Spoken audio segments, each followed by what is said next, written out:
Hello, ladies and gentlemen. My name is Daniel Mendez, and before we start, good morning. Thank you to everyone that has tuned into today's broadcast. Today we're going to be talking about a very controversial topic. Now, it's really controversial because there has been hundreds of places where you can get your news. Nowadays, you can get your news from places like the newspaper, social media, or the radio even. But today I actually brought in a good friend of mine, a journalist, and somebody who has worked for Fox News for about 10 years now. And we're going to go ahead and listen to what he has to say after the break.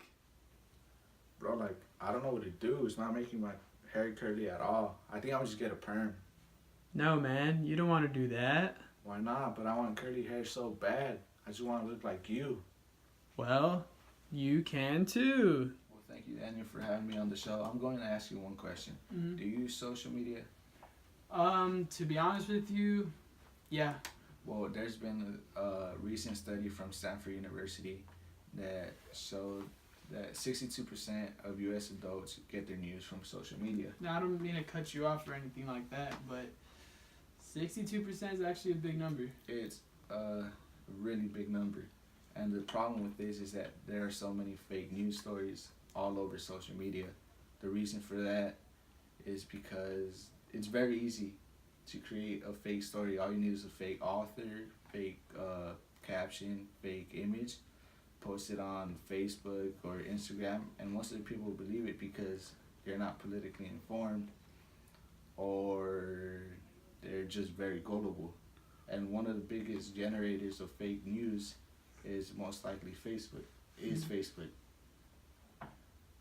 And do you listen to the radio on your way to work or anywhere else, to a party? To be honest with you, not really. I mean, I have listened to it here and there, but usually I have my phone connected to the Bluetooth or I'm on the aux. But yeah, I mean, I listen to it sometimes. Well, actually, that's very convenient because usually when radio stations address a political issue, it's very opinion based. And when they have guest appearances or people call on the phone to speak on the issue, they're not very politically informed. So just about a week ago, my 5-year-old daughter called the radio station and addressed the government as being messed up. And she said that on the radio? Yeah, and no one knew the difference because no one knew that she was a 5-year-old. Wow, I mean, you know what, let's not talk about that. Just continue with what you're saying. Yeah, I don't want to know how that ended up. So, you look like an old person. Do you read the Thank newspaper? You. Well, I mean, considering that you said I look old, then yeah, of course. No, I'm just kidding. I mean, usually I don't because the newspaper is just thrown on the floor. It's actually good that you don't read the newspaper because a story may come out today, but you won't read about it until 3 days later. It's actually better to get your news from cable news or local news. That's actually exactly where I get my news from. Yeah, it's because it's very easy to do. All you have to do is turn on the TV while you're changing, pay attention for a bit, or even while you're making breakfast. It's not very hard to access at all.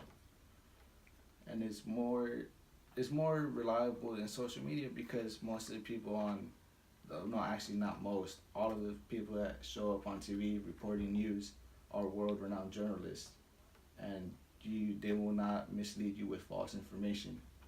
Yeah, that makes sense. So my question to you now is, with all of this that you have said, what is your message to the audience? My message is, if you want to be politically informed, to get informed over any issue or event that's going on in the world, just turn on your TV, go to your cable news or local news because it's more reliable than social media, the radio, or newspaper combined. That's perfect. That's what I would like to say to the viewers.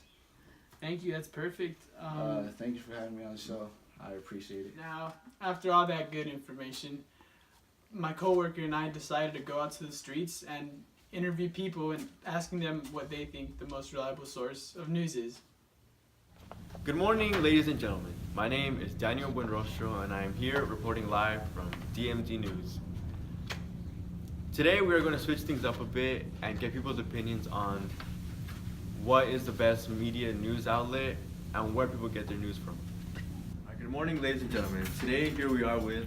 Mr. Klaus at Northview High School. Is it okay if I ask you a few questions? Yes, absolutely. Okay, where would you say the most reliable source of news is? Well, that's kind of tricky because there's so much news available out there now, or what people even call news. You know, anyone can get on the internet and start what they call a news site, and they've got no credentials, experience, they're not professional. So many sites on the internet are biased. I mean, you can't rely on social media at all because people just spread any sort of rumor they hear. Newspapers aren't really current. The newspaper, by the time you print it, it goes out, it's already, there could be new stuff that's happening already. And I really like to prefer the local news. Local news stations tell me what's going on in my area, what do I need to know now that affects me. Yes. Alright, with that being said, where do you get your latest source of news from? Okay, pretty much rely totally on the local news because, like I said, if I need to know the weather, I don't need to know the weather in New York. I need to know what the weather's going to be like outside my window. What's it going to be like tomorrow? Is there local news that affects the schools where my kids go to school? What's going on with our local government? Those are the things that are important to me. That's why I go to the local news. Yes, okay. So why wouldn't you use other media outlets such as radio, social media, or the internet to get informed? Just some of the reasons. They're biased. Some of the people are uninformed. They're not professional. A lot of people on the TV have the credentials. They studied journalism and things like that. They have reporters who have to actually prove the facts before they report them. And that's why I don't rely on those other areas because they're just not reliable. All right, thank you for your time. All right. Good interview. Hello, ladies and gentlemen. We are here again with George Toribio. at Northview High School, and we have a few questions. Is it alright if we ask you? Yeah. Alright. In your opinion, what is the most reliable news outlet? Well, nowadays there's a lot of ways to get news, and I would say the most reliable one is cable news, local news. With that being said, where do you personally get your reliable news from on a day-to-day basis? Well, there's a lot of platforms, different platforms to get it from, and I would say social media is kind of tough to differentiate throughout the mixed opinions on it, and I get all my news from cable news and local news stations. Alright. Why would you not want to get your news from newspapers, the radio, or social media? Well, first of all, newspapers barely exist anymore, and radio stations, like, I don't listen to the radio when I'm in the car. I just put on my phone, whatever's on my phone, Spotify, stuff like that.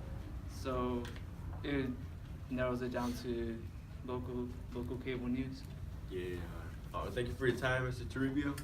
No doubt. And good interview. Hope you guys like the interviews. Back to you guys. Hey man, big night for me. I'm ready for this. My room's a mess, but I'm not. Stop chewing so loud, man. I'll be back. I'll let you know how it goes. And just wish me luck, bro. So, bro.